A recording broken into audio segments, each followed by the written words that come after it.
un par de presentaciones más. Pero vayamos con Alberto y luego una síntesis de ambos respecto a lo que nos plantea Cristian. ¿Les parece, Alberto? De acuerdo. Sí, yo quiero aprovechar también de latearlo un poco porque me interesó mucho, no solo políticamente, sino que académicamente, el texto. El texto es muy relevante a nivel latinoamericano, ha tenido no solo una gran difusión en términos de venta, sino que además ha habido un debate en torno a este texto bien significativo. Y es un debate del cual efectivamente nosotros estamos bastante ajenos porque estamos convencidos de la tesis contraria, ¿ya?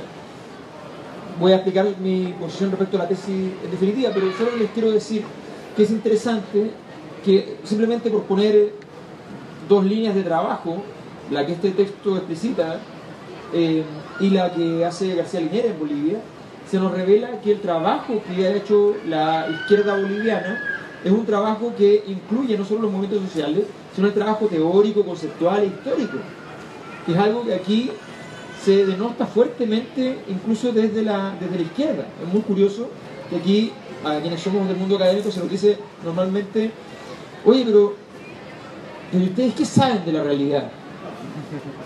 Oye, no sé, nosotros investigamos la realidad, puede que lo hagamos mal, eso siempre puede ocurrir, pero nos dedicamos a eso.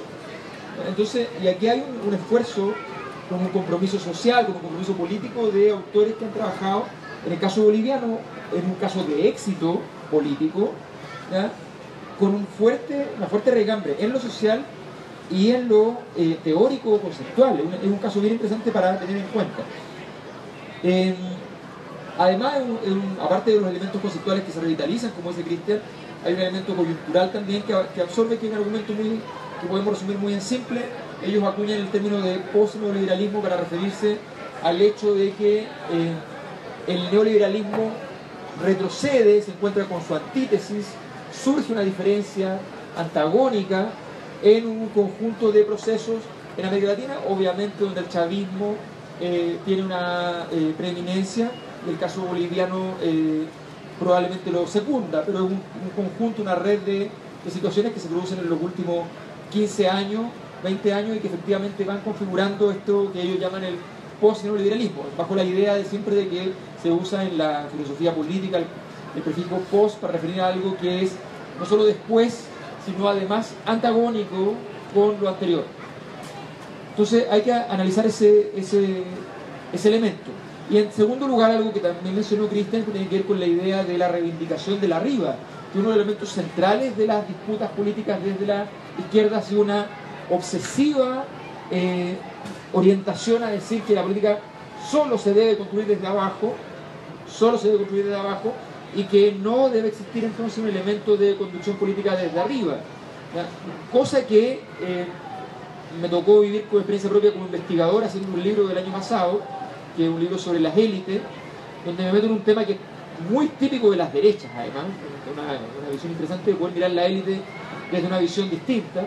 Resulta que haciendo el libro llego a la convicción, con casos históricos que van desde las religiones, con Cristo y Mahoma, hasta casos históricos de Chile, casos históricos en el mundo, llego a la convicción de que efectivamente hay algunos elementos que son insustituibles del trabajo desde arriba, del trabajo que solo puede hacer en la impugnación, cuando tú logras elevarte a cierto nivel para poder desde allí atacar. Para decirlo metafóricamente, no se puede atacar a las élites desde abajo siempre, tienes que en algún punto ponerte, aunque estés abajo, un poquito de lado, o sea, estar a cierta altura que permita tener alcance, tenerlos a la vista, si queremos decirlo con la vieja metáfora militar o paramilitar, si lo quieren, más de izquierda.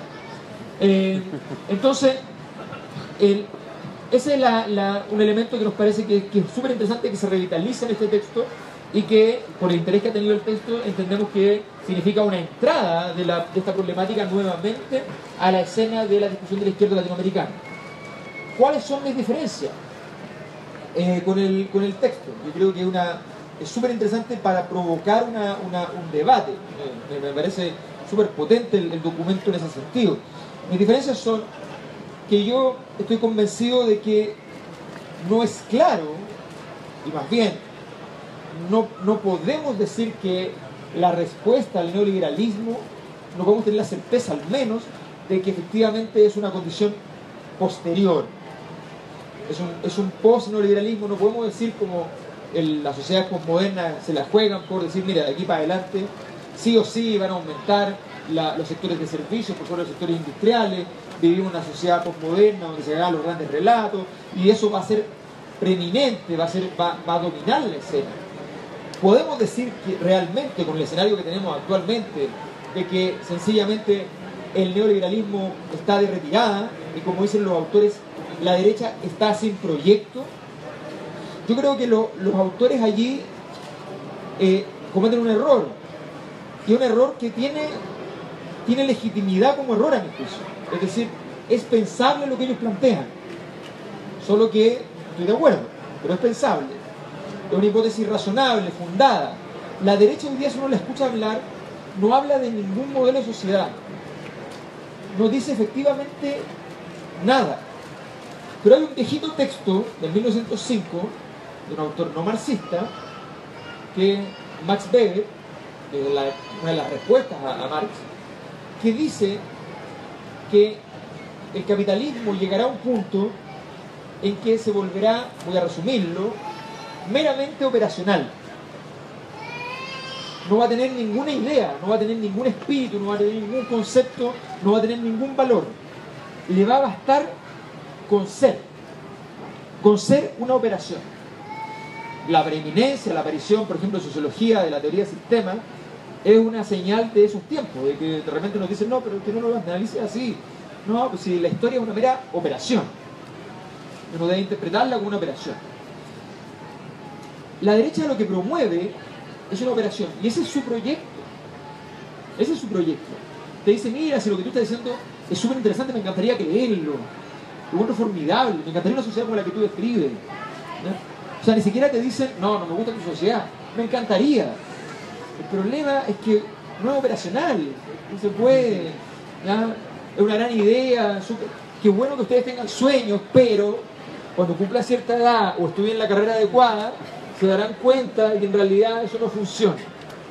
Entonces, claro, es solo inmadurez. Entonces es muy gentil de su parte y es profundamente operativo. Y la ciudadanía ha respondido a esa visión operativa de un modo súper triste. Que es decir, en el caso argentino, que es decir, bueno, porque efectivamente, y la osadía de Macri en este sentido es muy clara. O sea, la osadía de Macri está marcada en el año en curso, en el hecho de que en diciembre la OMC se reúne en Argentina, en Latinoamérica, saliendo del gobierno de Cristina Fernández y del proceso de los Kirchner, y saliendo y con la radical crítica, que la verdad es que ha sido una crítica ya sumamente publicitada a los procesos de Brasil, Venezuela, e incluso los procesos que no tienen asomo de fracaso, como los procesos ecuatorianos o el proceso boliviano. Solo un dato: la caída del precio del petróleo de estos últimos años sometió a Ecuador a una presión equivalente a la que en los años 90 terminó con 8 gobernantes en 5 años. Una gran crisis política en la caída del precio del commodity. Aquí hubo una caída de mayor nivel del precio del petróleo, y la crisis ecuatoriana solo terminó que el grupo de Correa puede ganar más apretado. Entonces toda la crisis institucional que se derivó de una situación completamente equivalente a las finales de los 90. Entonces eso revela una fortificación de esos procesos, pero aquí se apoyan obviamente los otros procesos para decir, la OMC viene, vengan a protestar, les ganaremos en su casa, y de ahí para adelante hacemos un hito político. Esa es la propuesta, ese es el proyecto. Y ese proyecto es simplemente un gallito, y aquí con esto termino, es un gallito entre los sectores sociales y el sistema financiero. O sea, aquí la lucha de clases se traslada al elemento previsto por Marx, ¿ya? De el momento en el cual la clase alta no es un nombre, no son personas, es un sistema financiero global, luchando contra la vida personal, porque tú, en la medida que ganas derechos sociales, y esto se ve por gráfico a nivel internacional, baja sencillamente el sector financiero. Y entonces, la gran pregunta que yo planteo, y la dejo planteada también, ¿ya? Y luego nos haremos cargo si viene el caso de lo político, dejo planteada una pregunta también académica.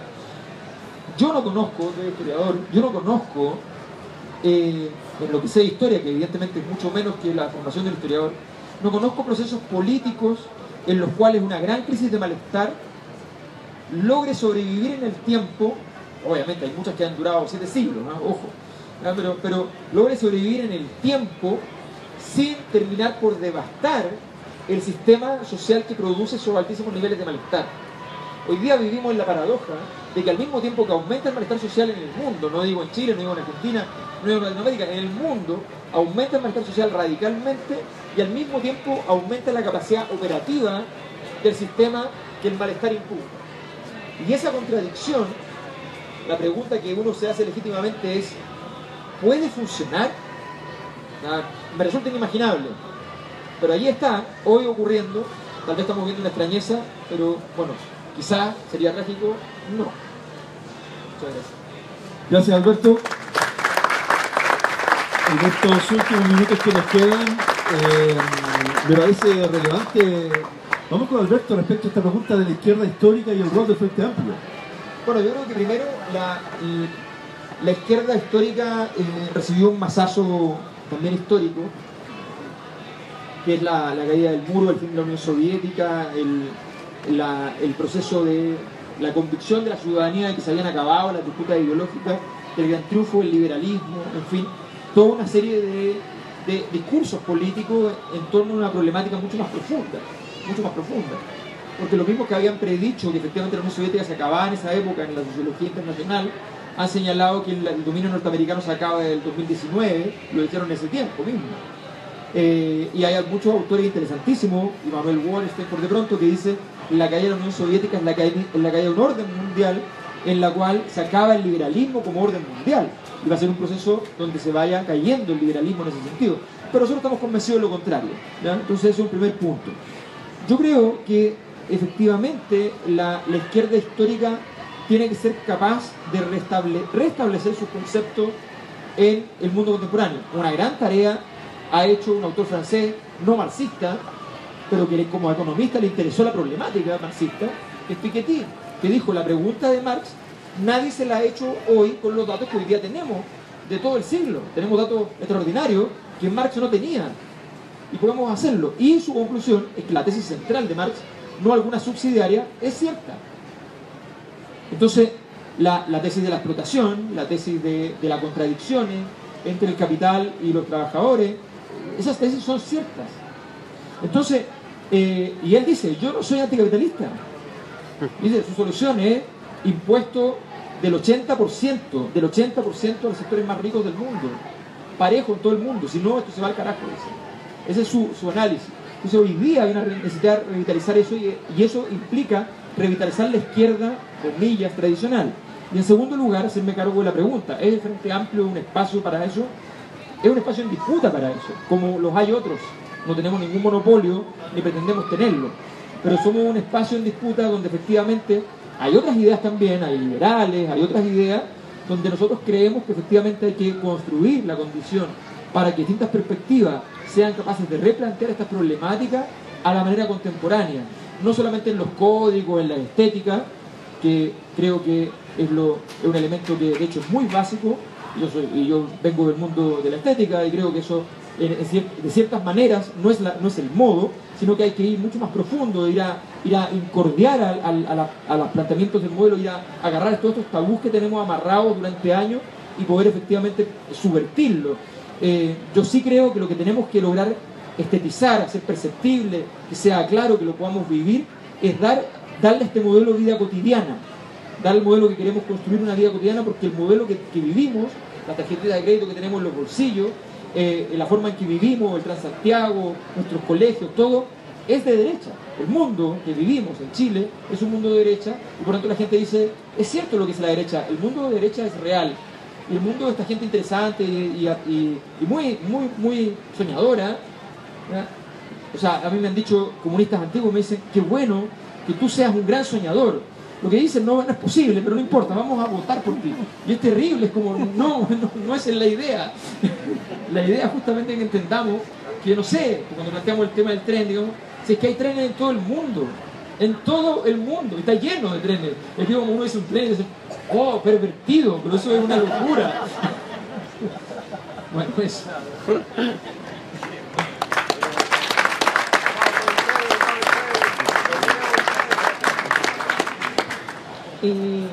Bueno, voy a tratar de ser bastante breve sobre la pregunta de la izquierda tradicional. Bueno, primero, desde los movimientos sociales no sabemos si llamarla izquierda, yo creo que ya ni siquiera eso. Nosotros la configuramos como un bloque en el poder, que está hace más de 40 años, y que lo que ha hecho es seguir profundizando el modelo neoliberal, el modelo de derecha que tiene este país, que nos llaman, como decían aquí los compañeros, los soñadores, o que somos inmaduros, que en realidad ninguna de las cosas que nosotros estamos proponiendo tienen sentido en realidad, cuando es todo lo contrario. O sea, nosotros lo que estamos diciendo es que es un sentido de realidad, es lo que la gente necesita, es lo que la gente quiere. Entonces, yo creo que en un gobierno que se construyera desde los oprimidos, desde los marginados, que llegara a ser gobierno, yo sin duda sería en oposición. O sea, no tengo ninguna duda, digamos. Han demostrado durante muchos años eso, ¿ya? Y con lo del Frente Amplio, eso fue como un golpe directo. Si somos el Frente Amplio los encargados de esto, de cambiar esta realidad, yo creo que, y comparto lo que decía el Alberto, o sea, el Frente Amplio es un espacio en disputa aún. O sea, es amplio. Queremos que sea más amplio incluso, pero que efectivamente las propuestas que ahí se tengan ese sentido de realidad, ese sentido común, esa construcción de base que nosotros esperamos. O sea, no es casualidad que estemos comentando este libro que dice desde abajo y desde arriba, porque así es como queremos construir, de esa forma. Es lo importante y lo imperante que hoy día necesita este país, y que sin duda, más allá de lo que pasa el 19 de noviembre, cuántos parlamentarios se elijan, si pasamos a segunda vuelta o no, la construcción de base, la construcción de movimiento social, de acumulación de fuerza para cambiar este país, es lo más importante y es lo fundamental. O sea, no tiene ningún sentido tener 5, 10 o 15, 20 parlamentarios si una de dos, o se quedan simplemente como los que están gritando muy fuerte pero que no logran producir los cambios porque no tienen la fuerza social suficiente, o también puede suceder lo contrario, que se empiecen a acomodar un poquito en el sillón porque son bastante cómodos los sillones del Parlamento. Entonces ahí cobra total sentido esto que decía en mi resumen, que es el mundo de los trabajadores, de las trabajadoras, los sectores populares tienen que estar ahí también, que simplemente sigan siendo las capas medias quienes conduzcan, porque hoy día es una realidad y no estoy diciendo que eso sea malo. O sea, tenemos que tener un movimiento social amplio que vaya generando los cambios, pero con la presencia de todas y todos en ese movimiento. Muchas gracias a Doris González, Cristian Pérez y a Alberto Mayol. Les queremos dejar un presente, un recuerdo a los amigos que participaron con nosotros. Estamos muy orgullosos de este trabajo, que es la primera antología de cuentos de inmigración en Chile, que reúne a 3 escritores jóvenes que están escribiendo sobre la realidad que está viviendo nuestro país. Doris, Cristian, Alberto, por favor, para que lo disfruten ahí en sus lecturas. Y para quienes les interese el tema, iniciar el debate, empezando por el libro, el estante 44, un poquito más allá, lo pueden adquirir a